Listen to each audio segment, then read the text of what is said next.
Welcome, my name is Isabella Brusati and I'm the founder of Isabella Brusati Consulting.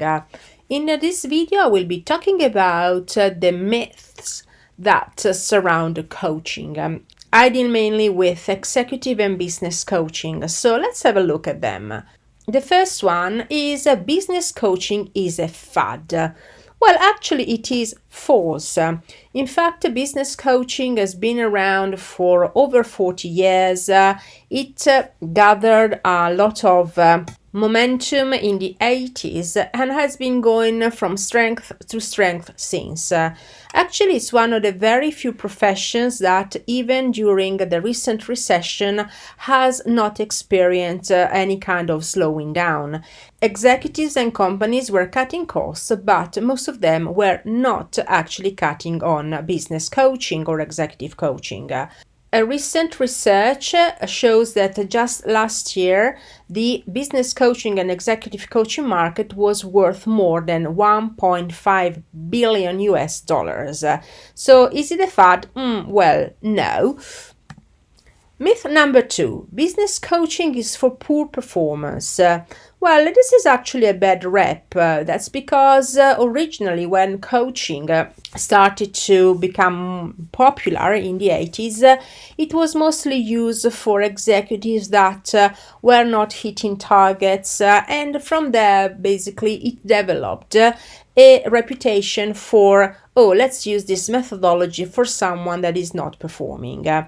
Actually, over the past few decades, we have noticed that coaching has been used in order to develop high potential individuals and in order, for example, to support them with leadership development, with the ability to deal with conflicts and so on. Actually, using business coaching or executive coaching for poor performers is counterproductive. This is not a last resort methodology. It's actually much better to go through capability processes, and coaching is definitely not the kind of methodology you would like to use with capability issues. Number 3. A business coach will tell me what to do.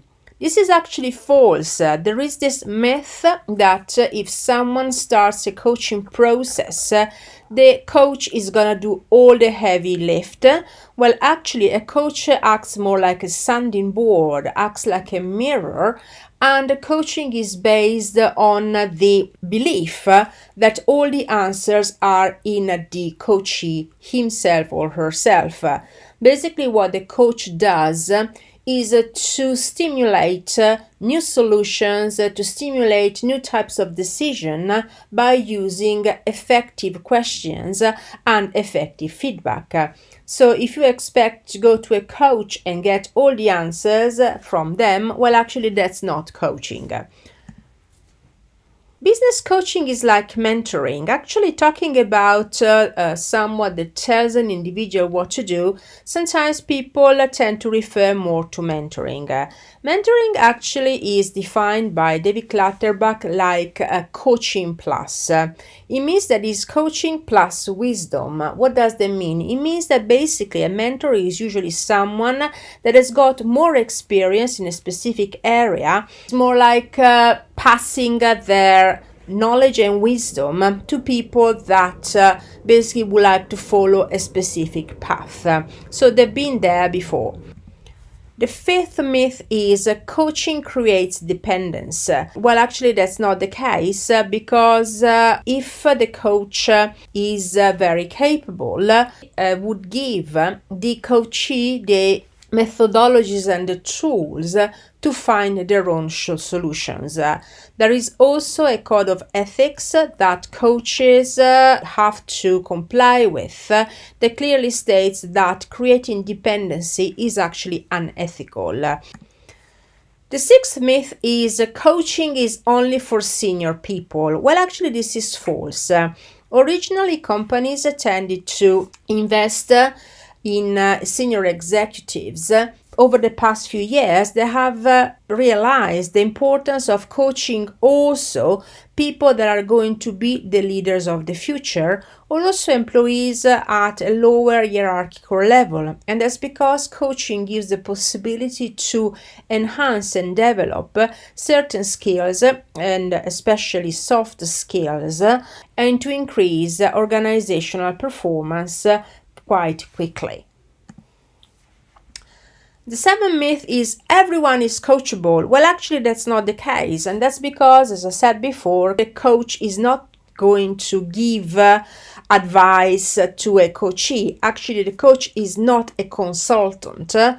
And in order for the coaching relationship to work, first of all, there is a requirement for chemistry. It means that the coach and the coachee have to trust each other, and also the coachee has to be committed to the process. So it means that they have to take responsibility in order to go through the process and also to implement the action plan.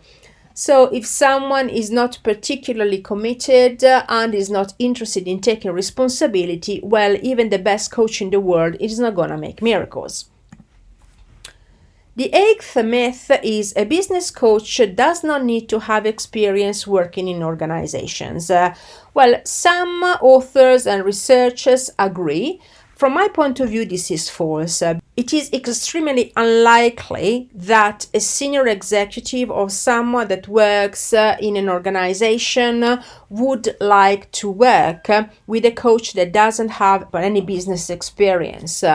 It's true that the coach is not going to give advice to the coachee, but having experience working in organization would give an edge to the coach, because it will be much easier to understand the politics within organizations, how things work, and also how to assess the situation in a much better way. Those that have never worked in organizations may be able to pick up some of these nuances, but in all honesty, it's extremely unlikely that they will be able to enter the executive market unless they have a very strong network.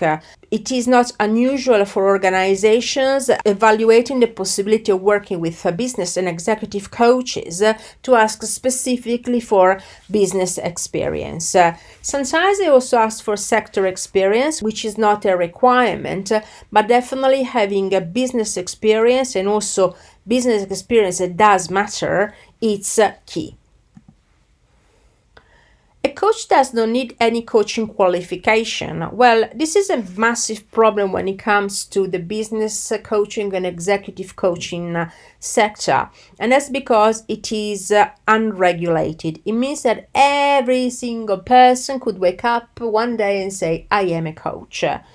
This is very dangerous because people without qualifications don't necessarily have the tools and the methodologies to carry out coaching programs in the correct way. There are some people that may be gifted, but in most cases this doesn't happen. So if you're choosing a coach, please check that they have undertaken a proper coaching training, and also that they are part of a major coaching organization, like for example EMCC, ICF, of WABC. Coaching is very expensive. Well, this is a point of view. Personally, I think that it is false. Let's compare, for example, the cost of not getting the promotion because your boss is saying that you don't have leadership skills, or that your communication could do with some enhancement. Well, actually, compared to the loss in earnings, coaching doesn't turn up to be that expensive. Also, there is a myth that coaching is much more expensive than training. Training is important, but usually after the training, unless you are in a position to implement what you have learned, well, it's unlikely that in 6 months' time you will be able to retain the information provided. Coaching actually, especially the one-to-one coaching, is tailored to your own requirements, and it requires not only to define and getting more clarity on what you want to achieve, but it also requires getting an action plan and implementing it in order to get results. We have now seen that there are 10 myths when it comes to business coaching. If you got any question or if you would like to comment on this video, please use the comments box below. I'll see you on the next video.